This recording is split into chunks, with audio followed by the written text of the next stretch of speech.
এক্সামলৈ মাজতে মাত্ৰ এমাহ দিন আছে। তুমি এনেকুৱা সময়ত মোক হোষ্টেলৰ পৰা ঘৰলৈ মাতি পঠালা যে মই কাৰণটো বুজি নাপালোঁ। ময়ো কথাটো সুধিম বুলি ভাবিয়ে আছিলোঁ। এতিয়া পিংকি মাজনীয়ে সুধিলে যেতিয়া কওকচোন, তাই এনেকৈ কিয় বা মাতি পঠালে?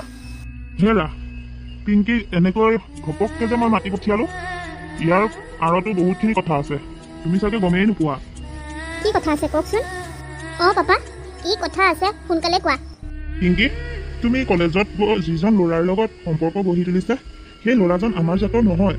গতিকে অজাতি ল'ৰা এজনৰ লগত তোমাক এইদৰে হলি কৰি থকা কথাটো মই একেবাৰেই ভাল পোৱা নাই। সেইবাবে তোমাক ঘৰলৈকে মাতি পঠালোঁ। তুমি আৰু হোষ্টেললৈ গৈ পঢ়িব নালাগে। পাপা, তুমি আগৰ কালি মানুহৰ দৰে আজিও জাতিকুলৰ বাছ বিচাৰ কৰি আছা নেকি? আজিৰ যুগত জাতিকুলৰ বাছ বিচাৰ কৰি কোনো লাভ নাই। মনেৰে মিলিলে অজাতি ল'ৰা এজনৰ লগতো গোটেই জীৱনটো সুখেৰে থাকিব পাৰি। গতিকে তুমি আৰু এইদৰে জাত পাতৰ বিচাৰ কৰি নাথাকিবা। লগতে আৰু এটা কথা, তুমি মোক হোষ্টেললৈ যাবলৈ মানা কৰিছা, কিন্তু মই ইয়াৰ পৰা এক্সাম দিবলৈ যাম কেনেকৈ? ইয়াৰ পৰাতো কলেজ বহুত দূৰণি হয়। কোনে ক'লে তোমাক এক্সাম দিয়াৰ কথা? মই তোমাক হোষ্টেললৈ যাবলৈ মানা কৰিছোঁ মানে তুমি আৰু এক্সামো দিব নালাগে। তোমাৰ বাবে উপযুক্ত এজন ল'ৰা বিচাৰি পাইছোঁ। গতিকে সেই ল'ৰাজনৰ লগত অতি সোনকালে তোমাৰ বিয়া হ'ব। এইবোৰ পঢ়া শুনাৰ কথা বাদ দিয়া আৰু। পাপা, তুমি এইবোৰ কি কৈছা? এতিয়া মোৰ এই বিয়া বাৰু জামানত সোমোৱাৰ ইচ্ছা একেবাৰে নাই। আৰু তুমিতো ভালদৰে জানা যে মোৰ ডাক্তৰণী হোৱা সৰুৰ পৰাই এটা সপোন আছে, আৰু সেই সপোনটো পূৰণ কৰিবলৈকে দিন ৰাত একাকাৰ কৰি মই পঢ়া শুনা কৰিছোঁ। ইমান কষ্ট কৰাৰ পাছতো তুমি এইদৰে ক'লে কেনেকৈ হ'ব পাপা? তুমি মোৰ সপোনটো পূৰণ হোৱাটো নিবিচাৰা নেকি? তুমি যিমান ক'লেও নহ'ব মাজনী। ছোৱালী হৈ জন্ম ল'লাই যেতিয়া এদিন নহয় এদিন তোমাক এঘৰলৈ দিবই লাগিব। আৰু এতিয়াই তোমাৰ বাবে এজন উপযুক্ত ল'ৰা বিচাৰি পাইছোঁ যেতিয়া এতিয়াই বিয়াখন দি দিয়াটো মই ভাল হ'ব বুলি ভাবিছোঁ। আৰু তোমাৰ ডাক্তৰণী হোৱাৰ সপোনটো ইচ্ছা কৰিলে তুমি বিয়াৰ পাছতো পূৰণ কৰিব পাৰিবা। বিয়া বাৰুৱে তোমাৰ সপোন ভঙাত অলপমানো বাধাৰ সৃষ্টি নকৰে। মই যিজন ল'ৰা তোমাৰ বাবে ঠিক কৰিছোঁ সেই ল'ৰাজন বহুত বেছি ভাল। তুমি কোৱা কথা, তোমাৰ সপোন সি যে পূৰণ কৰিব সেইটো মোৰ তাৰ ওপৰত সম্পূৰ্ণ বিশ্বাস আছে। আপুনি কোৱা কথাবোৰ মিছা নহয়, কিন্তু হ'লেও তাই ইমানকৈ কষ্ট কৰি পঢ়া শুনা কৰিছে, এতিয়া পৰীক্ষাটো দিব নোৱাৰিলে বেয়া কথা হ'ব নহয়। তুমি মাজত নামাতিবা। মই একো বেয়াটো কৰা নাই নহয়। মই কোনো ভুল সিদ্ধান্ত লোৱা নাই। মই তাইৰ বাপেক। তাইৰ ভৱিষ্যত বেয়া হোৱাটো ময়ো কেতিয়াও নিবিচাৰোঁ। আৰু এইখন ঘৰ আগৰ পৰাই মোৰ সিদ্ধান্ত অনুসৰিয়ে চলি আছে, আগলৈকো তেনেকুৱাই হ'ব। গতিকে মোৰ সিদ্ধান্ত সলনি কৰিবলৈ কেতিয়াও চেষ্টা নকৰিবা। মই ইতিমধ্যে ল'ৰা ঘৰৰ মানুহক কথা দিয়ে দিছোঁ। গতিকে এই বিষয়ত আৰু বিশেষ কিবা আলোচনা কৰিবলগীয়া আছে বুলি মই নাজানো। পিংকি, এতিয়াৰ পৰা তুমি ঘৰতেই থাকিবা। বৰকৈ ওলোৱা মেলা কৰি নাথাকিবা। এইবিলাক মই একেবাৰে ভাল নাপাওঁ। পিংকি, এইদৰে ৰুমতে সোমাই থাকিলে কেনেকৈ হ'ব বাৰু? তুমিতো জানাই পাপাই এবাৰ যি সিদ্ধান্ত লয় সেই সিদ্ধান্তটো কেতিয়াও সলনি নকৰে। এতিয়া এইদৰে নাখাই নবৈ কষ্ট খাই থাকিলে একো লাভ নহ'ব, নিজেহে কষ্ট পাবা। তাৰ বাহিৰে কিবা লাভ হ'ব জানো? গতিকে এইবিলাক চিন্তা চৰ্চা কৰি নাথাকিবা। সকলো ভগৱানৰ ওপৰত এৰি দিয়া। মা, মই কেনেকুৱা এটা পৰিস্থিতিত পৰিছোঁ একমাত্ৰ মইহে জানো। সৰুৰ পৰাই ডাক্তৰ হোৱা সপোন এটা মনত পুহি ৰাখিছিলোঁ। সেইবাবে পঢ়াৰ ক্ষেত্ৰত কোনো দিনেই কৃতিমালি কৰা নাছিলোঁ। ইমান কষ্ট কৰি পঢ়াৰ পাছতো পাপাই মোৰ সপোনবিলাক ভাঙি পেলাব বিচাৰিছে। কিয় মা, কিয়? তুমি পাপাৰ সকলোবোৰ কথা জনাৰ পাছতো কলেজত গৈ এইদৰে অজাতি ল'ৰাৰ এটাৰ লগত সম্পৰ্ক কিয় গঢ়িব লাগিছিল? তোমাৰ ভুল সেইখিনিতে হোৱা নাই জানো? আৰু পাপাই আৰু এইবোৰ কথা গম পাই ঘৰত হাত সাৱটি বহি থকা বিধৰ মানুহ জানো? মা, মই ভাল পোৱা ল'ৰাজন অজাতি হ'ব পাৰে, কিন্তু সিওতো মানুহে। তাৰো তেজ ৰঙা, মোৰো তেজ ৰঙা। গতিকে এইবিলাক জাত পাতৰ বাছ বিচাৰ কিয় মা? মন মিলিলে সকলো সম্ভৱ। এতিয়া চোৱা, মই যিজন ল'ৰা ভাল পাওঁ তাক মই ভালদৰে বুজি পাওঁ, আৰু সিও মোক বুজি পায়। এতিয়া আমাৰ যদি ভৱিষ্যতে এখন সংসাৰ হয় তেতিয়া সংসাৰখন আমাৰ সুখৰ হ'ব। কিন্তু কোনোদিন চিনাকি নাইকিয়া ল'ৰা এটাৰ লগত মোক যদি বিয়া দিয়ে মই কেনেকৈ সুখী হ'ম মা? আৰু সেই ল'ৰাজনে জানো মোক বুজিবলৈ চেষ্টা কৰিব মা? মাজনী, এইবিলাক কথা মোৰ আগত কৈ কিবা লাভ আছে জানো? তোমাৰ কথাবিলাক মই বুজি পাইছোঁ, কিন্তু পাপাক কোনে বুজাব?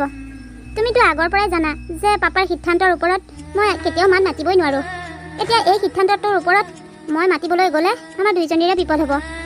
তোমাক বেয়াটো চিন্তা কৰি পাপাই এইটো সিদ্ধান্ত লোৱা নাই। পাপাই পচন্দ কৰিছে যেতিয়া ল'ৰাজন বেছ ভালেই হ'ব লাগিব। গতিকে তুমি হৈ যোৱা কথাবোৰ ভাবি থাকিব নালাগে। আহিবলগীয়া দিনবোৰৰ কথা চিন্তা কৰা। মই নাজানো আৰু তোমালোকে মোৰ সপোনক স্বাৰ্থ দি কি ভাল কাম কৰিব বিচাৰিছা। ছোৱালী হৈ জন্ম ল'লোঁ যেতিয়া তোমালোকৰ কথা মতে উঠা বহা কৰিবই লাগিব মা। চোৱা, তোমালোকে যি ভাল দেখা কৰা, মই কোনো দিন একো মাত নামাতো। হেৰি, আজি ল'ৰাজনক লগ পাই ভালেই লাগিল। কথা বতৰাই ল'ৰাজন বেছ ভালেই, কিন্তু আপোনাৰ সিদ্ধান্তটোত মাজনীহে সুখী হ'ব পৰা নাই। তাই যে এই ল'ৰাজনৰ লগত সুখেৰে থাকিব পাৰিব আশা খুব কম। কি কথা কৈছা তুমি? আজিৰ যুগত এনেকুৱা মদ ভাং নোখোৱা ল'ৰা এটা বিচাৰি পোৱাটো বহুত টান, তাতে সি কোটি টকাৰ মালিক। এতিয়া এনেকুৱা এটা সম্পৰ্ক মই কেনেকৈ এৰি দিম কোৱাচোন? এই ল'ৰাজনৰ লগত বিয়া হৈ গ'লে আমাৰ মাজনীয়ে ৰাণীৰ দৰে খাব লাগি পাৰিব। এইবিলাক চাকৰি বাকৰি কৰাৰ তাৰ কোনো প্ৰয়োজনেই নাই। গতিকে মই ভাবোঁ তাই মোৰ কথা মতে চলিলে ভৱিষ্যত তাই সুখেই হ'ব। চাওক, এটা কথা কওঁ, বেয়া নাপাব। সকলো ক্ষেত্ৰত টকা পইচাৰ কথা নাহে, বিশেষকৈ এই সম্পৰ্কৰ মাজত টকা পইচাৰ কথা কেতিয়াও নাহে। টকা পইচা সকলো কৰিব পাৰিলেও মনৰ সুখ শান্তি কেতিয়াও কিনিব নোৱাৰে। তাৰমানে তুমি ক'ব কি বিচাৰিছা? মই মাজনীয়ে ঠিক কৰা সেই অজাতি ল'ৰাটোলৈকে তাইক বিয়া দিব লাগে নেকি? নাই নাই, মই সেইটো বুলি ক'বলৈ যোৱা নাই। আপুনি টকা পইচাৰ কথা উলিওৱাৰ বাবেহে মই কৈছোঁ। কোৱা, তুমি কথাটো ভুলকৈ বুজিছা। মই সম্পৰ্কক টকা পইচাৰে জুখিব বিচৰা নাই। মই তোমাক এইটোহে বুজাব বিচাৰিছিলোঁ যে ল'ৰাটোৰ ইমান সম্পত্তি আছে, তালৈ বিয়া হৈ যোৱাৰ পাছত মাজনীয়ে এইবোৰ ডক্টৰৰ চাকৰি নকৰিলেও হ'ব। তাই একো নকৰাকৈ সেইখন ঘৰত মহাৰাণীৰ দৰে খাব পাৰিব। অকলশৰীয়া ল'ৰা, একেবাৰে সুখ হ'ব তাই। গতিকে তুমি তাইক যিমান পাৰা বুজাবলৈ চেষ্টা কৰিবা। মোৰ সিদ্ধান্ত মতে এই ল'ৰাটোৰ লগত বিয়া হৈ গ'লে তাই বহুত সুখেৰে থাকিব পাৰিব। ইয়ালৈ আৰু মাজত আছেনো কেইটা দিন? এতিয়া আৰু তাইক একো বুজাবলগীয়া নাই। তাই বিয়াখনত সন্মতি দিছে যেতিয়া বিয়াখন আপোনাৰ মতে হৈ যাব।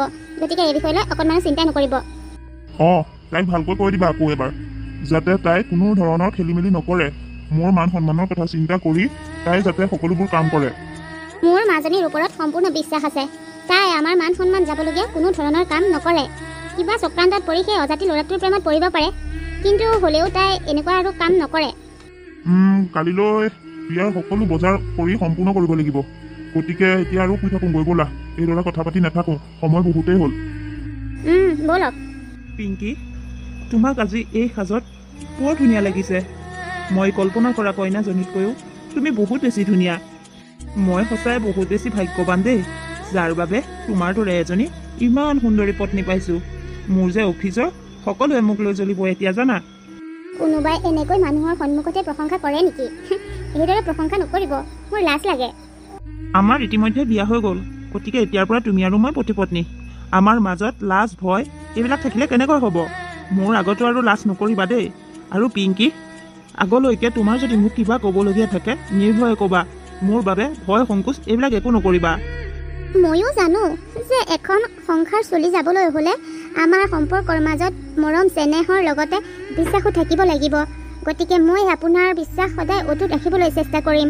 আপুনিও মোৰ বিশ্বাসখিনি ৰাখিবলৈ যাতে চেষ্টা কৰে, এইটোৱে মই আপোনাৰ পৰা আশা কৰিলোঁ। নিশ্চয় পিংকি, ময়ো সদায় চেষ্টা কৰি যাম। আৰু শুনা, দাদা আৰু বৌ কালিলৈ চাগৈ যাবগৈ, গতিকে পুৱা সোনকালে উঠিব লাগিব। দিনটো বিয়াৰ লগত লাগি থাকোঁতে তোমাৰ চাগে যথেষ্ট কষ্ট হৈছে, গতিকে আৰু পলম নকৰি শুই থাকা। ময়ো শুই যাওঁ। ঠিক আছে, মই ফ্ৰেছ হৈ আহোঁগৈ। পিংকি, মোৰ এনেকুৱা কিয় লাগিছে যে তুমি মোক কিবা কথা এটা ক'ব বিচাৰি আছা, কিন্তু কৈ দিব পৰা নাই। তোমাৰ মোক সঁচাকৈ কিবা ক'ব লগা আছে নেকি? যদি তোমাৰ মোক কিবা ক'বলগীয়া আছে নিৰ্ভয়ে ক'ব পাৰা। মানে মই ক'ব বিচাৰিছোঁ, মানে মোৰ সৰুৰ পৰা ডাক্তৰণী হোৱাৰ এটা ডাঙৰ সপোন আছিল। সেইবাবে মই বহুত বেছি কষ্ট কৰি পঢ়া শুনা কৰিছিলোঁ। কিন্তু দেউতাই কিয় নাজানো মোক পঢ়াৰ মাজতে বিয়া ঠিক কৰি দিলে। আপুনি যদি বেয়া নাপায়, মোৰ পঢ়া শুনাখিনি আকৌ মই কণ্টিনিউ কৰিব পাৰিম নেকি? মই মোৰ সপোনটো পূৰণ কৰিব পাৰিম নেকি? আৰু এনেও এইখন ঘৰত বিশেষ তেনেকুৱা কাম বন বেছি নায়েই। আপুনি কামলৈ যোৱাৰ পাছত ঘৰখনত অকলে অকলে থাকি মই ব'ৰ হৈ যাওঁ। এতিয়া ময়ো যদি এডমিশ্যন লওঁ, তেতিয়া ময়ো দিনটোত ব্যস্ততাৰ মাজেৰে পাৰ কৰি দিব পাৰিম। সেইটো কথা ক'বলৈকে তুমি ইমান ভয় কৰি থাকিব লাগেনে? তুমি মোৰ পত্নী, তোমাৰ সপোন মানে মোৰ সপোন, আৰু তোমাৰ সপোন পূৰণ কৰাটো স্বামী হিচাপে মোৰ দায়িত্ব। গতিকে তুমি যদি বিচাৰিছা মই তোমাক পঢ়াত বাধা নিদিওঁ, মই নিজেই তোমাক এডমিশ্যন কৰাই দিম। আপুনি মোক বাৰু ইনচাল্ট কৰিছে নেকি? হেই, কি কৈছা? এইটো ইনচাল্ট কৰা কথা নেকি? তুমিতো একো ইনচাল্ট কৰিবলগীয়া কথা কোৱা নাই। তুমি তোমাৰ সপোনটোৰ কথা মোৰ আগত কৈছা, আৰু তোমাৰ সপোনটোৰ কথা শুনি মোৰ ভাল লাগিছে। তোমাৰ সপোনটো পূৰণ কৰিবলৈ মই যিমান পাৰোঁ চেষ্টা কৰিম। ওলাবা, কালিলৈ মই তোমাক নতুন এখন কলেজত এডমিশ্যন কৰি দিম। আপুনি যদি সঁচাকৈ কৈছে, মই সঁচাই বহুত লাকি। আপুনি মোৰ সপোন পূৰণ কৰাত সহায় কৰিলে মই বৰ সুখী হ'ম। সঁচাকৈ ডাক্তৰণী হোৱাটো মোৰ এটা ডাঙৰ সপোন। এই সপোনটো পূৰণ কৰিবলৈ যিমান কষ্ট কৰিব লাগে মই কষ্ট কৰিবলৈ সাজু আছোঁ। হ'ব মোৰ গোসানীজনী, তুমি তোমাৰ সপোন পূৰণ কৰিব পাৰিবা। যিমান সহায় কৰিব লাগে মই সকলো সহায় কৰিবলৈ সাজু আছোঁ। এতিয়া ব'লক, আপুনি ভাল পোৱা সকলো ব্যঞ্জনেই আজি ৰান্ধি থৈছোঁ। জলদি খাই লওঁগৈ, ঠাণ্ডা হ'লে খাবলৈ বেয়া হ'ব। ঠিক আছে ব'লা, ঋতু কোনোবা আহিব লগা আছে নেকি? তই এইদৰে কাৰোবাৰ বাবে অপেক্ষা কৰি আছ যে গেটতে? অঁ, মানে মোৰ পত্নী পিংকি, তাইক মই এডমিশ্যন দি দিলোঁ নহয় কলেজত। আজি কলেজৰ পৰা আহি পোৱা দেখোন লেট কৰিছে, তাকেই ৰখি আছোঁ। তাই নাথাকিলে ঘৰখনত অকলে অকলে থাকিবলৈ একেবাৰে ভাল নালাগে নহয়। তাৰমানে ঋতু, তোৰ ৱাইফক তই এডমিশ্যন কৰাই দিলি, কিন্তু তই জানো এইটো ভাল কাম কৰিলি? শুনিছোঁ তোৰ ৱাইফ বোলে দেখাত বহুত ধুনীয়া, সকলোৰে চকু পৰে। ইমান ধুনীয়া মানুহ এজনীক তই এইদৰে মুকলিকৈ এৰি দিয়াটো মই ভাল হ'ব যেন দেখা নাই। যুগকাল দেখিছই কেনেকুৱা কি ঘটি থাকে। আজিকালি মানুহৰ মন সলনি হ'বলৈ বেছি সময় নালাগে। ভগৱানে নকৰক তোৰ পত্নীৰো মনটো সলনি হৈ কিবা নকৰিবলগীয়া সিদ্ধান্ত কৰিলে তই কি কৰিবি? তাইৰ বোলে ডাক্তৰণী হোৱাৰ সৰুৰ পৰাই সপোন আছিল। তাই মোক কথাবোৰ ক'লে, সেয়ে মই ভাবিলোঁ বিয়া সোমাইনো তাইক কিয় সপোনটো বিসৰ্জন দিব লাগে। বিয়াৰ পাছতোতো সপোনটো পূৰণ কৰিব পাৰিব, সেই বুলি ভাবিহে মই তাইক এডমিশ্যনটো দি দিলোঁ। মইতো এইবোৰ কথা ভাবিয়ে চোৱা নাছিলোঁ। সপোন চা, তোৰ ইমান সা সম্পত্তি থকাৰ পাছত তোৰ ঘৈণীয়েৰে চৰকাৰী চাকৰি নকৰিলেও শান্তিৰে সুখেৰে খাব পাৰিব। তোৰ ইমানখিনি সম্পত্তি তাৰ বাবে আৰ্জিছ। ইমানখিনি থকাৰ পাছতো তাই এইদৰে, হেই এইবোৰ তই ভাল কাম কৰা নাই। কিবা এটা কৰাৰ আগত ভাল বেয়া সকলো চিন্তা কৰি ল'ব লাগে। হয় দে, তোৰ কথাটো শুনাৰ পাছত মই চিন্তাতহে পৰিছোঁ দেখোন। তোক মই টেনশ্যন দিবৰ বাবে কথাটো কোৱা নাই, যিটো হৈ আছে সেইটোহে কৈছোঁ। বাৰু এতিয়া সেইবোৰ বাদ দেচোন, মই তোৰ ওচৰলৈ আজি বেলেগ এটা দৰকাৰতহে আহিছিলোঁ। তইতো বিয়া পতাৰ আগতে কেৱল কামহে চিনি পালি, আমাৰ লগত ক'তো নাযাৱই ফুৰিবলৈ। তেনেকৈ গোটেই ডেকা জীৱনটো শেষ কৰি দিলি। এতিয়া বিয়া পাতিলি, গতিকে জীৱনটো অকণমান এনজয় কৰিবলৈ শিক। কিমান আৰু সদায় কামৰ পাছতে ঘূৰি থাকিবি? কাম সদায় কৰিব পাৰিবি। মোৰ লগত আজি ৰাতি ক্লাবলৈ ওলাবিচোন। চাবি এদিন গ'লে তোৰ সদায় যাবলৈ মন যাব। কি ধুনীয়া আড্ডা বহে, তালৈ গ'লে কোনো ধৰণৰ টেনশ্যনেই নাথাকে। কি কবি আৰু, দিনটো কাম কৰি কৰি ঘৰলৈ উভতি আহোঁতে একেবাৰে ভাগৰ হৈ লাগি আহে। সেইবাবে ক'তো ওলাই যাবলৈ মনেই নহয়। সেইবাবে কৈছোঁ, কিমান আৰু কামৰ পাছত ঘূৰি থাকিবি। আৰু তই যিমানখিনিহে গোটাই ল'লি, এতিয়া তই ঘৰতে বহি থাকিলেও তোৰ অকণমানো চিন্তা নাই চলা কৰা কৰিবলৈ। ইমানবোৰ সম্পত্তিৰ মালিক হৈ পৰিলি। একো নহয়, ওলাবি আজি মোৰ লগত এবাৰ গৈ চাচোন, তাৰ পাছত কবি তই মোক। ঠিক আছে বাৰু, তই যেতিয়া ইমান জোৰ কৰিছ আজি যাম দে। কিন্তু এটা কথা আকৌ, আজি গৈ যদি ভাল পাওঁ তেতিয়াহে আকৌ যাম, যদি ভাল নালাগে তেতিয়া কিন্তু মোক তই আকৌ কেতিয়াও লগ নধৰিবি। ঠিক আছে, তই ৰেডি হৈ থাকিবি, মই আহিম। এতিয়া যাওঁ দে। ধুনীয়া পত্নী বিয়া কৰিলো বুলি কি ফুটনি। তোৰ এই সুখৰ সংসাৰত কেনেকৈ জুই লগাব লাগে মই ভালদৰে জানো। তোৰ যে সংসাৰত জুই লাগিবলৈ আৰম্ভ কৰিছে, মই চিয়ৰ হৈ গৈছোঁ। কি কৈ যোৱা কথাবোৰ মই আগতে ভবা হ'লে মই পিংকিক কেতিয়াও এডমিশ্যন কৰি নিদিলোঁহেঁতেন। হয়তো ইটো একো মিছা কথা কোৱা নাই। আজিকালি মানুহৰ মন পটকৈ সলনি হয়, আৰু তাইৰো যদি মনটো সলনি হয় মোক এৰি গুচি যায়, কি হ'ব বাৰু? ইমান ৰাতি হ'ল, এতিয়ালৈকে মানুহজন ঘৰলৈ অহা নাই যে। আজিলৈকে ইমান দেৰিকৈ ঘৰত সোমোৱাৰ ৰেকৰ্ড নাই। বিয়া পতা দিন ধৰি তেওঁ গধূলি হোৱাৰ আগে আগে ঘৰলৈ আহে। আজি ইমান দেৰি কৰিছে দেখোন। ইমানকৈ ফোন কৰি থকাৰ পাছত ফোনটোও ৰিচিভ কৰা নাই। আজিলৈকে এখেতে এনেকুৱা কেতিয়াও কৰা নাই। বৰ চিন্তা লাগিছে দেই, কিনো হ'ল বা মানুহজনৰ। ইমান ৰাতিখন বাহিৰত কি কৰিছা? কি দৰকাৰ তোমাৰ? ৰাতি হ'লে মাইকী মানুহ যে ঘৰৰ বাহিৰলৈ ওলাব লাগে নে নালাগে তুমি নাজানা নেকি? কলেজত পঢ়ি নিজকে হিৰ'ইন বুলি ভাবিছা নেকি? ভাল বেয়া সকলো তুমি পাহৰি গৈছা নেকি? আপুনি ড্ৰিংকছ কৰি আহিছে? অঁ, কি হ'ল তাতে? মোৰ টকা দি মই খাইছোঁ, তাতে তুমি প্ৰশ্ন কৰিবলৈ কোন তুমি? বিয়াৰ আজি প্ৰায় ৩-৪ মাহেই পাৰ হৈ গ'ল। আজিলৈকে আপোনাৰ এনেকুৱা এটা ৰূপ মই কোনোদিন দেখা নাছিলোঁ। আৰু তেওঁৰ পাপাই কৈছিলে আপুনি বোলে কোনো ৰাগিয়াল বস্তুৰ ওচৰে নাচাপে, কিন্তু এয়া মই কি দেখিছোঁ? আপুনি ড্ৰিংকছ কৰি ঘৰ সোমাইছে। আৰু সময় কিমান হ'ল মনত আছেনে? এইখন ঘৰত ৰাতিখন মই অকলে অকলে থাকিবলৈ যে ভয় কৰোঁ, আপুনি কিয় পাহৰি গৈছে? এতিয়া তোমাক বিয়া পাতি তোমাক ৰখি থাকিলেহে হ'ব? মই মোৰ জীৱনটো উপভোগ নকৰিমেই নেকি? তোমাৰ পোকৰতে ঘূৰি ফুৰিম নেকি? বিয়া পাতিলোঁ বুলিয়েই মই সকলো ত্যাগ কৰিব নোৱাৰোঁ নহয়। মই মোৰ জীৱনটো মোৰ মতে চলাম। তোমাক তোমাৰ সপোন পূৰ কৰিবৰ বাবে এডমিশ্যন কৰি দিছোঁ নহয়। তুমি পঢ়া শুনা লৈ ব্যস্ত থাকা। মোৰ কথা তুমি চিন্তা কৰিব নালাগে। এইবোৰ আপুনি কি কথা কৈছে হয়? মই যদি এডমিশ্যন লোৱাৰ বাবে আপুনি বেয়া পাইছে স্পষ্টকৈ কওক। আৰু মইতো আপুনি কোৱাৰ বাবেহে এডমিশ্যন কৰিব গৈছিলোঁ। আপুনি মানা কৰা হ'লে মই মোৰ সপোন বাদেই দিলোঁ হয়, কিন্তু এতিয়া আপুনি এনেকুৱা কথা কিয় কৈছে? নালাগে মই তোৰ সপোন ত্যাগ কৰিবলৈ কোৱা নাই নহয়। তোক মই কলেজলৈ যাবলৈও মানা কৰা নাই। মই কৈছোঁ মোৰ জীৱনটো মোৰ মতে চলিবলৈ দে। পাল মাইকী মাইকী হৈ থাকিবি। মতাক শাসন কৰিবলৈ নাচাবি, বুজিলি? মনত ৰাখিবি, লাও যিমান ডাঙৰ হ'লেও সদায় পাতৰ তলত, বুজিলি? পাতৰ তলত। হ'ব, আপুনি ড্ৰিংকছ নিশ্চয় জোখতকৈ বেছি কৰিলে। আপোনাৰ নিচা লাগিছে। আহক, ভিতৰলৈ আহক। বাহিৰত এইদৰে চিঞৰি চিঞৰি কথা ক'লে ওচৰৰ সকলোৱে শুনিব আৰু ৰাতিপুৱা বাহিৰলৈ ওলাবলৈকে লাজ লাগিব। আহক, ভিতৰলৈ আহক। তইহে মোক ভিতৰলৈ সোমাবলৈ দিয়া নাই। মইতো এইখিনি ৰখি থাকিব বিচৰা নাই। ব'ল ভিতৰলৈ ব'ল। কি যে হ'বলৈ লৈছে ঘৰখনত মই একোৱে বুজি পোৱা নাই। মানুহজন লাহে লাহে বহুত পৰিৱৰ্তন হৈছে। বিয়াৰ পাছতেতো তেওঁ ঠিকেই আছিল, কিন্তু আজিকালি কিয় এনেকুৱা হৈছে? সদায় ৰাতি দেৰিলৈকে বাহিৰত থাকে আৰু উভতি আহোঁতে সদায় এইদৰে ৰাগিয়াল বস্তু খাই আহে। যেতিয়াই মানা কৰোঁ তেতিয়াই মোক হাত তোলে। কিয় এওঁ এনেকুৱা আচৰণ কৰিছে? তেওঁ কোৱাৰ বাবে মই কলেজত এডমিশ্যন লৈছিলোঁ। ডাক্তৰ হোৱাটো ইমান সহজ নহয়। ডাক্তৰ হ'বলৈ হ'লে কিমান কষ্টৰ মাজত পঢ়িব লাগে পঢ়াজনেহে বুজি পায়। দিনৰ আগবেলাটো ঘৰৰ কাম বন কৰি কলেজলৈ যাওঁ। কলেজত সকলো ক্লাছ কৰি ঘৰলৈ উভতি আহি ঘৰৰ সকলো কাম ময়ে কৰিবলগীয়া হয়। ঘৰত থাকোঁতে মানুহজনে মোক একো এটা কামৰ সহায় কৰি নিদিয়ে। একো নাই, মই ইমানখিনি কৰিব পাৰোঁ, কিন্তু তেওঁ দেৰিকৈ আহি সেই ৰাগিয়াল বস্তুসোপা খাই মোক মাৰধৰ নকৰিলে নহয়নে বাৰু? কিয় এখেত তেনেকুৱা হৈ গৈছে?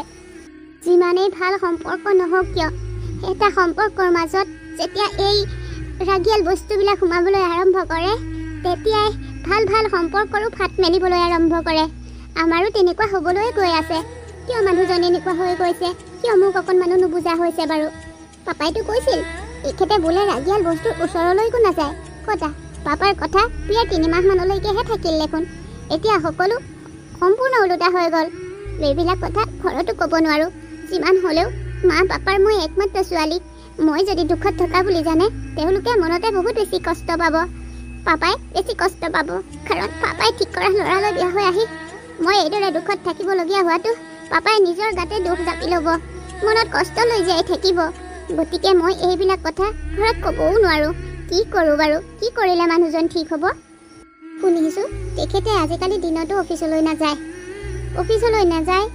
কাৰ লগত ক'ত থাকে মই একো নাজানো, কিন্তু এইদৰে কাম বন নকৰি অনাই বনাই ঘূৰি ফুৰিলে কেনেকৈ হ'ব? আমাৰ সংসাৰখনৰ ভৱিষ্যত কি হ'ব বাৰু? কিয় মানুহজনে বুজি নাপায়? কিয় এনেকুৱা হৈছে বাৰু? আৰু মই এটা কথা লক্ষ্য কৰিছোঁ, মই তেখেতক কিবা এটা ক'ব বিচাৰিলে ক'লে তেখেতে মই কলেজলৈ যোৱা ল'ৰাৰ লগত আড্ডা পিটাৰ কথা কয়। তেওঁ ভাবিছে নেকি মই কলেজলৈ গৈ বেলেগ ল'ৰাৰ লগত আড্ডা বহি থাকোঁ বুলি? মই তেনেকুৱা ছোৱালী নহয়। মই মোৰ সপোন পূৰণ কৰিবৰ বাবেহে কলেজলৈ গৈছোঁ। যদি তেখেতে মই কলেজলৈ যোৱাটো বেয়া পাইছে মোক স্পষ্টকৈ ক'লেই হ'ল ন। তেতিয়া মইতো কলেজলৈ নাযাওঁ। দেউতাৰ কথা ৰাখিবৰ বাবে বিয়াৰ আগত যিদৰে মোৰ সপোন ত্যাগ কৰিছিলোঁ, এতিয়াও মোৰ সংসাৰখন ৰক্ষা কৰাৰ স্বাৰ্থত আকৌ এবাৰ ত্যাগ কৰিম। একো নাই, কিন্তু তেখেতে মোক অন্ততঃ ক'ব লাগে কথাটো হৈছে কি, কিয় এনেকুৱা হৈছে। ভগৱান, মই কি কৰিম নকৰিম একো পাৰ নোপোৱা হৈছোঁ। কিবা এটাতো ৰাস্তা দিয়া। ময়োতো মানুহে, মোকো শান্তি লাগে, সুখ লাগে। ভগৱান, তোমাক কাকুতি কৰিছোঁ, তুমি মোক এটা ৰাস্তা দিয়া। তুমি ইয়াতে বহি আছা? শুনাচোন, বৰ ভাল খবৰ এটা আছে নহয়। ভাল খবৰ? কি ভাল খবৰ কোৱাচোন? আমাৰ মাজলৈ নতুন কোনোবা আহিব। তাৰমানে তুমি মাক হ'ব ওলাইছা নেকি? আপুনি ঠিকেই ধৰিছে। মই মাক হ'ব ওলাইছোঁ আৰু আপুনি বাপেক। আমাৰ মাজলৈ নতুন আলহী আহিব। পিংকি, এয়া দেখোন বৰ ভাল খবৰ। এই খবৰটো শুনি সঁচাকৈ মনটো বৰ ভাল লাগিছে। আমাৰ ঘৰলৈ নতুন আলহী আহিলে কিমান যে ভাল লাগিব, নহয়নে? হয়, এইটো বহুত ভাল খবৰ। কিন্তু এটা কথা আকৌ, এতিয়াৰ পৰা আপুনি আগৰ দৰে হৈ থাকিলে নহ'ব। এতিয়া আপুনি সলনি হ'ব লাগিব। সদায় ৰাতি দেৰিলৈকে ড্ৰিংকছ কৰি ঘৰত সোমাবলৈ ৰৈ থাকিলে নহ'ব। এতিয়াৰ পৰা আপুনি কোনোদিন ড্ৰিংকছ কৰি ঘৰলৈ আহিব নোৱাৰে। কাৰণ এতিয়াৰ পৰাই যদি সন্তানটোৱে এনেকুৱা আচৰণ দেখে, সি জন্মৰ পাছত কি হ'ব এবাৰ ভাবি চাওকচোন। লগতে মই আপোনাক আজি আৰু কেইটামান কথা কওঁ। আপুনি শুনিছোঁ বোলে অফিচলৈও বোলে নাযায়। অফিচলৈ যদি নাযায়, দিনৰ দিনটো ক'ত ঘূৰি ফুৰে? আপুনি জুৱা খেলিবলৈ লৈছে ন? আৰু ৰাতি তেনেকৈ ড্ৰিংকছ কৰি সদায় আহি ঘৰত সোমায়। মই কিবা এটা ক'ব খুজিলে আপুনি মোক মাৰপিট কৰিবলৈ আৰম্ভ কৰে। কিন্তু চাওক, সম্পত্তি থাকিলে বুলিয়ে এইদৰে জুৱা খেলি টকা পইচাবোৰ পানী দৰে উৰুৱাই দিয়াটো ভাল জানো? আজি আমি দুজন আছোঁ, অনাগত দিনত আমাৰ পৰিয়াল বাঢ়িব। গতিকে আপুনি এতিয়াৰ পৰা নিজকে সলনি কৰিব লাগিব। মোৰ বাবে নহ'লেও আহিব লগা সন্তানটিৰ বাবে আপুনি নিজক সলনি কৰিব লাগিব। কাৰণ এতিয়াৰ পৰা আমি আহিব লগা দিনৰ বাবে নিজকে ভাল কৰিব নোৱাৰিলে আমাৰ সন্তানটো বেয়া হৈ যাব। মই আপোনাক কলৰ জোৰেৰে অনুৰোধ কৰিছোঁ, এতিয়াৰ পৰা আপুনি নিজকে সলনি কৰক। জুৱা আৰু নিচা এই দুয়োটা বস্তুৰ পৰা আপুনি ওলাই আহক। বিয়াৰ প্ৰথম অৱস্থাত আপুনি যেনেকুৱা আছিল তেনেকুৱা অৱস্থালৈ পুনৰ উভতি আহক। তেতিয়াহে আমাৰ সংসাৰখন সুখৰ হ'ব। এখন সুখৰ সংসাৰত ৰাগিয়াল বস্তু সোমালে সেই সংসাৰখন বেছি দিন নাথাকে। গতিকে আপুনি যদি সংসাৰখন বচাব বিচাৰিছে তেতিয়াহ'লে জুৱা আৰু নিচা এই দুয়োটা বস্তু ত্যাগ কৰক।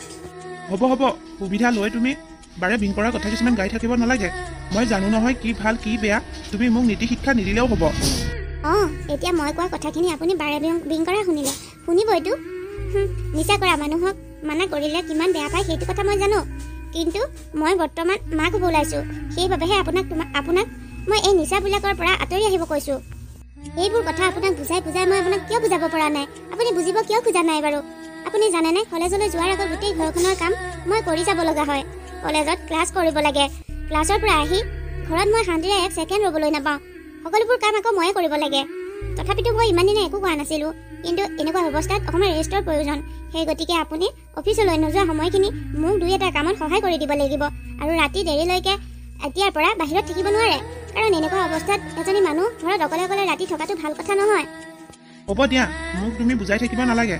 মই যি ভাল দেখোঁ কৰিম নহয়। এতিয়া যোৱা, ভাত হ'ল যদি বাঢ়ি দিয়াগৈ। মই এফালে যাব লাগিব, কাম এটা আছে। ঠিক আছে, মই ভাত বাঢ়োঁগৈ তেতিয়াহ'লে। আপুনি আহক। এই মানুহজনক বুজালে কিয় বুজি নাপায়? বুজাই মোৰ আমনি লাগিছেগৈ। কিন্তু মানুহজনে অকণো নিজকে সলনি কৰিবলৈ চেষ্টা কৰা নাই। আগৰ দৰে ৰাতি দেৰিলৈকে বাহিৰতে থাকে। কিয় মোৰ কথা অলপো চিন্তা নকৰে বাৰু? এই নিচা সোপা নকৰিলে নহয়নে? অন্ততঃ মোৰ কথা নাভাবিলেও গৰ্ভত থকা সন্তানটোৰ কথা ভাবিতো তেখেতে এইবিলাক এৰিব পাৰে। এনেকুৱা অৱস্থাতো তেখেতে মোৰ গাত হাত তুলিবলৈ এৰা নাই। কি হ'ব বাৰু এনেকৈ হ'বলৈ হ'লে?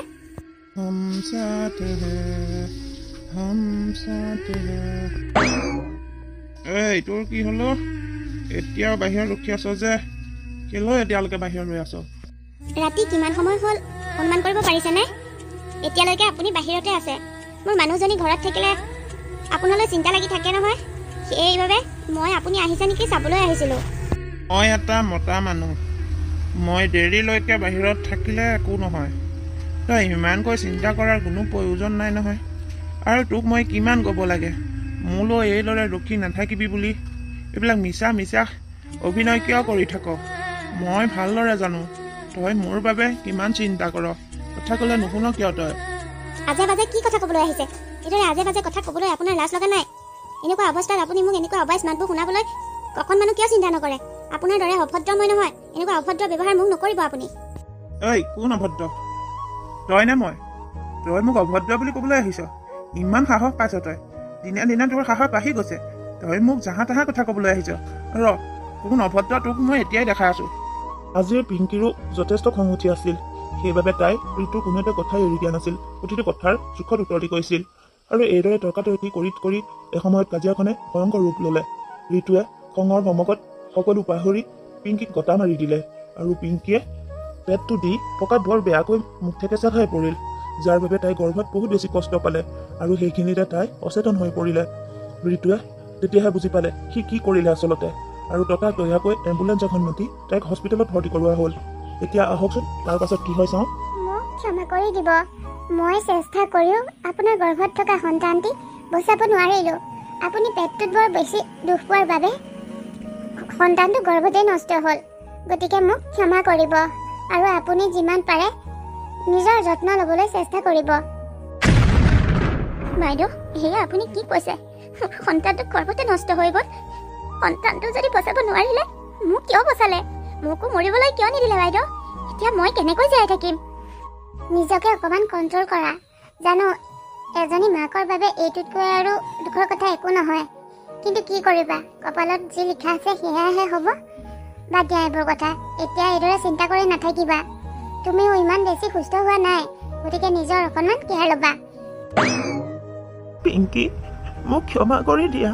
মোৰ বাবে আমাৰ সন্তানটো পৃথিৱীলৈ অহাৰ আগতে নষ্ট হৈ গ'ল। মোক এতিয়া মাতিবলৈ নাহিব। আঁতৰি যাওক আপুনি মোৰ সন্মুখৰ পৰা। আপোনাৰ চেহেৰাটো চাই থাকিবলৈ মোৰ অলপমানো মন নাই। আপোনাৰ বাবে আজি এনেকুৱা এটা পৰিস্থিতি হ'বলৈ পালে, গতিকে যাওক। আপোনাৰ লগত মই সম্পৰ্ক ৰাখিব নিবিচাৰোঁ। মই ইয়াৰ পৰা সুস্থ হৈ যোৱাৰ পাছতে আপোনাৰ লগত বিবাহ বিচ্ছেদ কৰিম। আপোনাৰ লগত মই পুনৰ সংসাৰ কৰাৰ কথা পাহৰি গৈছোঁ। যাওক, আপুনি এতিয়াৰ পৰা মুক্ত। এইবোৰ তুমি কি কৈছা? মই তোমাক এৰি থাকিব নোৱাৰো। এইবিলাক বিবাহ বিচ্ছেদ কৰাৰ কথা মুখলৈ নানিবা। হয়, মই ভুল কৰিছোঁ। মই ভুল স্বীকাৰো কৰিছোঁ।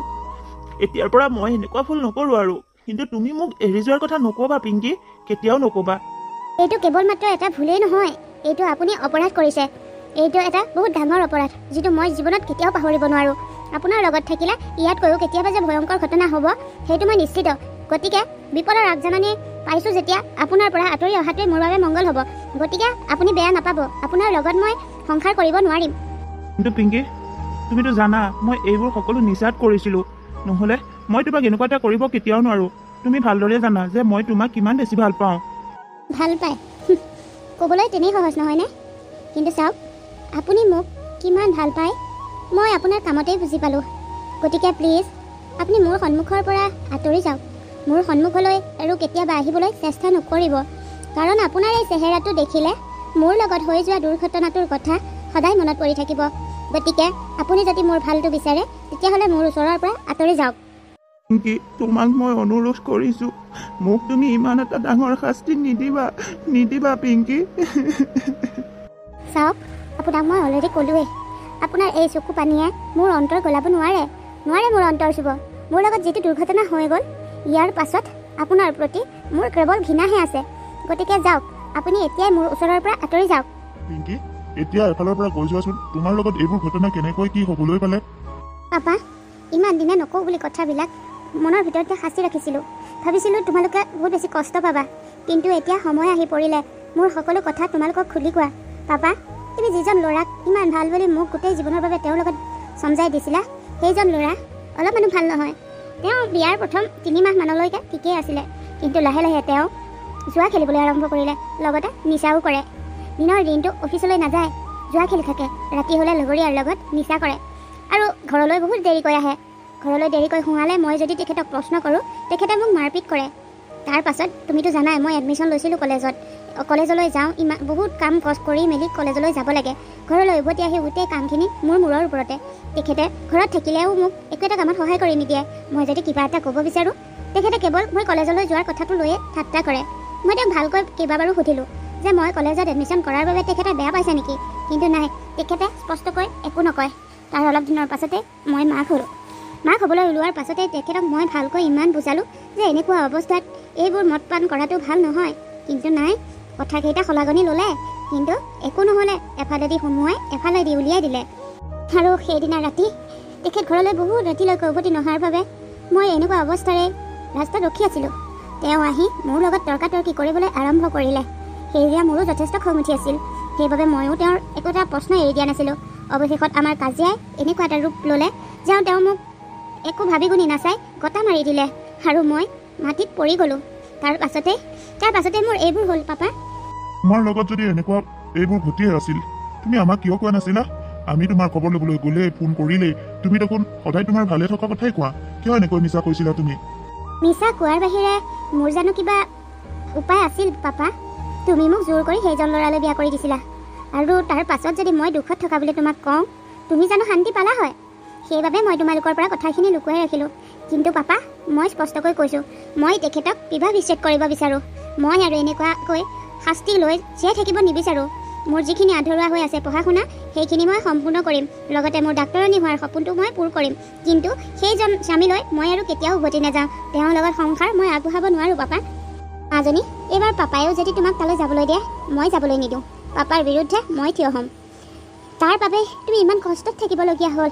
প্ৰথম গৰ্ভস্থিতি লোৱা সন্তানটো একমাত্ৰ তাৰ দুখৰ বাবেই তুমি হেৰুৱাব লগা হ'ল। এজনী মাকৰ বাবে সন্তান হেৰুৱাটো কিমান কষ্টকৰ, কিমান যন্ত্ৰণাদায়ক মই নুবুজাক নহয়। এইবোৰ পুৰুষ মানুহে কি বুজি পাব? চিন্তা নকৰিবা, এইবাৰ তোমাৰ সিদ্ধান্তত মই তোমাৰ লগত আছোঁ। তুমি যেনেকৈহে কৈছা যেন মই সকলোবোৰ জানি তাইক দুখৰ মাজলৈ ঠেলি দিছোঁ। ঋতুৰ ল'ৰাটো প্ৰথম অৱস্থাত বহুত ভাল আছিল, আৰু মই ওচৰৰ সকলো মানুহকে সোধ পোছ কৰিছিলোঁ তেখেতলোকেও তাক ভাল বুলিয়েই কৈছিল। সেইবাবেহে মই বিয়াখনৰ যা যোগাৰ কৰিছিলোঁ। হয় দিয়া, মোৰে ভুল সিদ্ধান্ত আছিল। মোৰ ভুল সিদ্ধান্তৰ বাবে ছোৱালীজনীৰ জীৱনটো ধ্বংস হৈ গ'ল। কিন্তু এতিয়া আৰু মই তোমালোকক একো সিদ্ধান্ত দিবলৈ নাযাওঁ। তোমালোকে যি ভাল দেখা তাকেই কৰা। তোমালোকৰ সিদ্ধান্তৰ লগত ময়ো আছোঁ। পিংকি, পিংকি, মই তোমাক হাতযোৰ কৰিছোঁ। তুমি মোৰ লগত ঘৰলৈ ব'লা। সেইখন ঘৰত তোমাৰ অবিহনে মই থাকিব নোৱাৰোঁ। মই মানি লৈছোঁ মই ভুলেই কৰিছিলোঁ বা অপৰাধেই কৰিছিলোঁ, কিন্তু এনেকুৱা ভুল আৰু কেতিয়াও জীৱনত দুনাই নহয়। মই সলনি হ'ম। মই সেই নিচাবোৰৰ পৰা মুকলি হৈ আহিম। কিন্তু প্লিজ মোক এবাৰ সুবিধা দিয়া তুমি। তুমি আকৌ ইয়ালৈ কিয় আহিছা? ছোৱালীজনীক ইমানখিনি কষ্ট দি হেঁপাহ নপলালে নেকি? আকৌ আহিলা যে? তাই তোমাক হস্পিটেলতে কৈছিলে নহয় তাই তোমাৰ লগত নাযায় বুলি, তোমাৰ লগত সংসাৰ নকৰে, তাই তোমাৰ লগত বিবাহ বিচ্ছেদ কৰিব। গতিকে তুমি তাইক নিবলৈ অহাৰ প্ৰয়োজন কি? আৰু কেনেবাকৈ মাজনীয়ে যদিও তোমাৰ লগত যোৱাৰ কথা কয়, মই তাইক যাবলৈ নিদিওঁ। তোমাৰ দৰে এটা কালপিতৰ লগত তাইক মৰি মৰি জীয়াই থাকিবলৈ মই দিব নোৱাৰোঁ। নাই নাই, ময়ো এনেকুৱা এটা ভুল আকৌ কেতিয়াও নকৰোঁ। আপুনি যাব পাৰে। মই আপোনাক হস্পিটেলত ইতিমধ্যে কৈ আহিছোঁ যে আপোনাৰ চেহেৰাটো মই চাব নোখোজোঁ। তাৰ পাছতো আপুনি বাৰে প্ৰতি মোৰ লগত কিয় যোগাযোগ কৰিবলৈ চেষ্টা কৰে? আপুনি মিছা আশা এটা মনত পুহি লাভ নাই। মই স্পষ্টকৈ কৈছোঁ মই আপোনাৰ লগত যাব নোৱাৰোঁ। মই আপোনাৰ লগত সংসাৰ আগবঢ়াব নোৱাৰোঁ। গতিকে প্লিজ আপুনি ইয়াৰ পৰা ওলাই যাওক, নহ'লে মই আপোনাক গতিয়ে বাহিৰ কৰি দিবলৈ বাধ্য হ'ম। এৰা, তোমাক কি কৈছে শুনা নাই নেকি? ইমানকৈ কোৱাৰ পাছত তুমি ইয়াত ৰৈ থকাৰ কি প্ৰশ্ন আছে?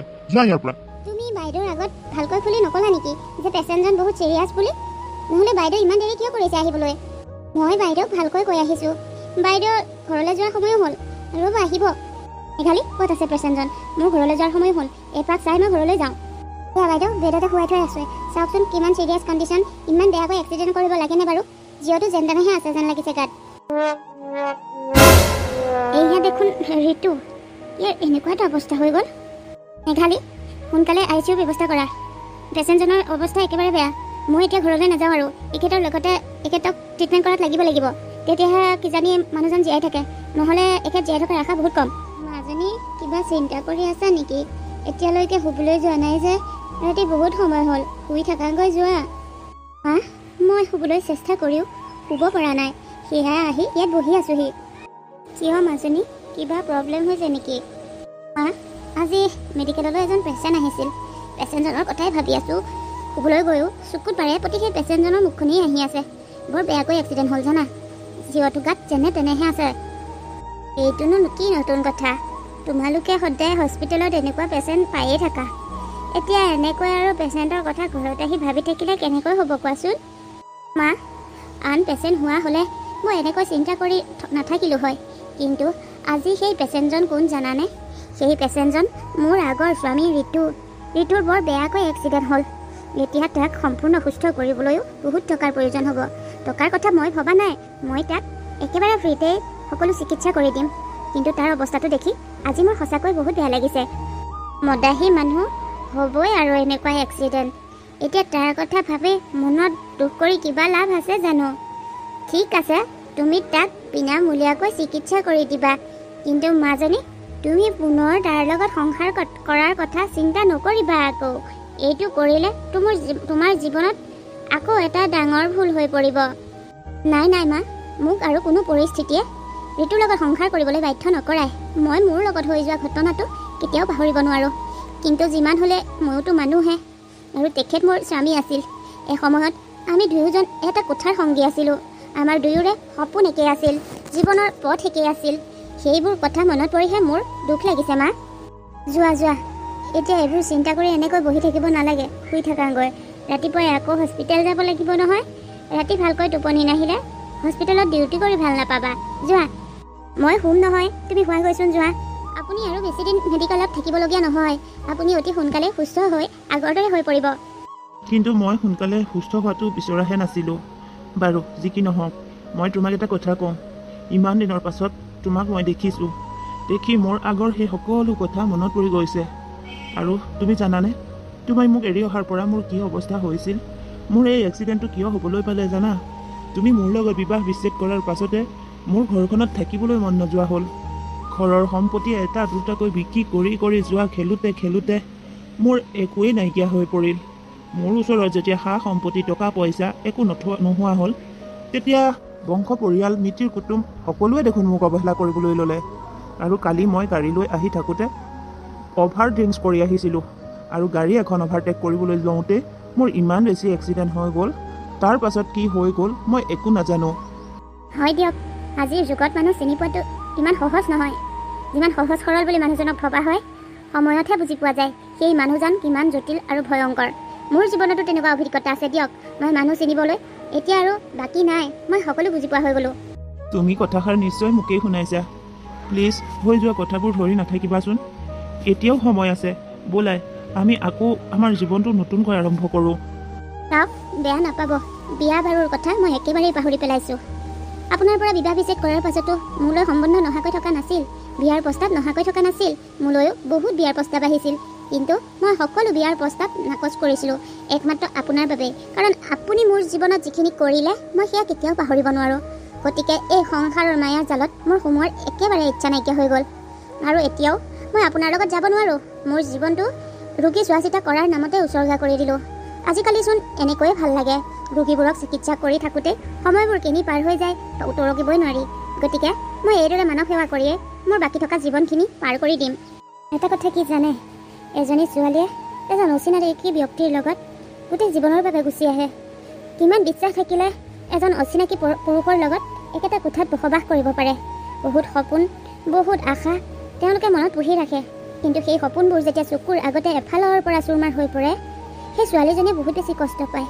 মোৰ লগতো সেই একেই হ'ল। মইতো কলেজত পঢ়ি থাকোঁতে বেলেগ এজন ল'ৰাক ভাল পাইছিলোঁ।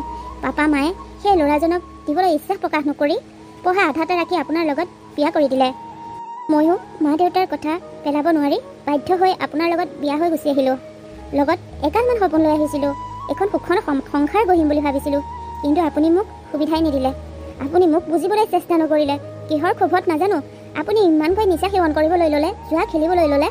মই আপোনাক মানা কৰিলে আপুনি মোক বেয়া পাইছিল। চাওক, আপুনি যিমান কথা দিলেও মই বিশ্বাস নকৰোঁ। আপুনি নিচা আৰু জুৱাৰ পৰা খুব বেছিহে যদি 1 বছৰ দিন আঁতৰি থাকিব পাৰে, কিন্তু আপোনাৰ যি নিচাৰ প্ৰতি আগ্ৰহ, জুৱাৰ প্ৰতি আগ্ৰহ, সেই আগ্ৰহ এবছৰৰ পাছত পুনৰ জাগি উঠিব। পৰিস্থিতি আকৌ আগৰ দৰে হ'ব। গতিকে মই আৰু এইবিলাক ঝামেলাত সোমাব নোৱাৰোঁ। মোৰ জীৱনটো এই হস্পিটেলখনৰ নামতে উচৰ্গা কৰি দিলোঁ। আজিকালি দেখোন ৰোগীসকলৰ মাজত থাকিয়ে ভাল লাগে, নিসংগতাবোধ কেতিয়াও নহয়। আৰু আপোনাক দেখিলে সঁচাকৈ মই মোৰ হেৰুৱা সন্তানটোৰ কথা আকৌ মনত পৰি যায়। বৰ কষ্ট পাওঁ অন্তৰত। গতিকে হস্পিটেলত থাকোঁতে ভালদৰে চিকিৎসা কৰক, আৰু ইয়াৰ পৰা সুস্থ হৈ যেতিয়া যাব আপুনি নতুন জীৱনসংগী এগৰাকী বিচাৰি ল'ব। কিন্তু এটা কথা, যদিহে আপুনি ভাল মানুহ হ'ব পাৰে, তেতিয়াহে পুনৰ বিয়া কৰাৰ কথা চিন্তা কৰিব। কাৰণ এনেকৈ ছোৱালী এজনী বিয়া কৰি আনি তাইৰ জীৱনৰ সকলো সপোন চুৰমাৰ কৰি ভঙাৰ অধিকাৰ আপোনালোকৰ নাই। গতিকে নিজকে যদি সংশোধন কৰিব পাৰে, তেতিয়াহে আপুনি বিয়া কৰাৰ কথা চিন্তা কৰিব। অন্যথা এইদৰেই থাকিব। আৰু মোলৈ যে আপুনি ভৱিষ্যতে কেতিয়াও আশা নকৰিব। মই আৰু এইবিলাক ঝামেলাত সোমাবলৈ একেবাৰে ইচ্ছা প্ৰকাশ নকৰোঁ। কিন্তু পিংকি, ভুল মানুহেই কৰে, সেইটো মই মানিছোঁ। কিন্তু ভুল কৰিলে ক্ষমা কৰি দিব পৰা নাযায়নে? সেই ভুল কৰা ব্যক্তিজনক এবাৰ সুবিধাও দি চাব লাগে তেওঁ কৰা ভুলবোৰ শুধৰণি কৰিবলৈ। কি শুধৰণি কৰিবহে আপুনি? আপুনি পাৰিব মোৰ হেৰাই যোৱা সন্তানটো উভতাই দিব? আপুনি পাৰিব আমাৰ এই কথাবোৰ শুনি হাৰ্ট ষ্ট্ৰক হৈ পাপা ঢুকাই গ'ল, পাপাক জীয়াই আনিব? নোৱাৰে। গতিকে এইবিলাক কথা তোমাই নক'ব। আৰু শুনক, আপোনাৰ চেহেৰাটো দেখি থাকিলে মই বহুত বেছি কষ্ট পাওঁ। সেইবাবে মই 1 সপ্তাহ মেডিকেলৰ পৰা ছুটি লৈছোঁ। এই 1 সপ্তাহৰ ভিতৰতে আপোনাক হয়তো ৰিলিজ দিব। আজি আমাৰ শেষ দেখা দেখি। গতিকে শেষত মই আপোনাক এটাই অনুৰোধ কৰিছোঁ, আপুনি পাৰিলে আপোনাৰ জীৱনটো সংশোধন কৰক আৰু নতুনকৈ জীৱন সংগী এগৰাকী বিচাৰি জীৱনটো নতুনকৈ আৰম্ভ কৰিবলৈ চেষ্টা কৰক। মই নোৱাৰোঁ পিংকি, মই নোৱাৰোঁ। তোমাক মই অন্তৰত স্থান দিছিলোঁ, তোমাক মই বহুত বেছি ভাল পাইছিলোঁ। সেই ভালপোৱা মই কেতিয়াও পাহৰিব নোৱাৰোঁ।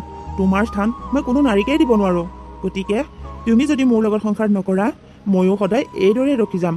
কোনো দিন মই আৰু এইদৰে সংসাৰ পতাৰ কথা চিন্তা নকৰোঁ। চাওক, আইনগতভাৱে আপোনাৰ আৰু মোৰ মাজত বিবাহ বিচ্ছেদ হৈ গৈছে। আপোনাৰ এতিয়া মই কোনো নহয়। গতিকে আপোনাৰ পাৰ্চনেল কিছুমান কথা মোৰ আগত নোকোৱাটোৱেই ভাল হ'ব। বাকী আপোনাৰ নিজৰ কেয়াৰ ল'ব। মই যাওঁ দেই। মোৰ মৰমৰ বন্ধু বান্ধৱীসকল, সঁচাকৈ এখন সুখৰ সংসাৰ ৰাগিয়াল বস্তুৱে শেষ কৰি দিব পাৰে। দেখিছেনে মোৰ কিমান সুখৰ সংসাৰখন কেনেকৈ ছাৰখাৰ হৈ গ'ল? কিন্তু মোৰ লগত ইমানখিনি হৈ যোৱাৰ পাছত মোৰ লগত এনেকুৱা কৰা মানুহজনৰ লগত মই পুনৰ সংসাৰ আৰম্ভ কৰাৰ কথা কেতিয়াও চিন্তা কৰিব নোৱাৰোঁ। সেইবাবে মই এনেকুৱা এটা সিদ্ধান্ত ল'বলৈ বাধ্য হ'লোঁ। ৰোগীসকলৰ মাজতেই সেৱা শুশ্ৰূষা কৰি গোটেই জীৱনটো উচৰ্গা কৰি দিব বিচাৰিলোঁ। মই বাৰু মোৰ সিদ্ধান্তটো ভুল কৰিলোঁ নেকি? আপোনালোকে জনাবচোন মোৰ সিদ্ধান্তটো কেনেকুৱা হ'ল, ভুল নে শুদ্ধ?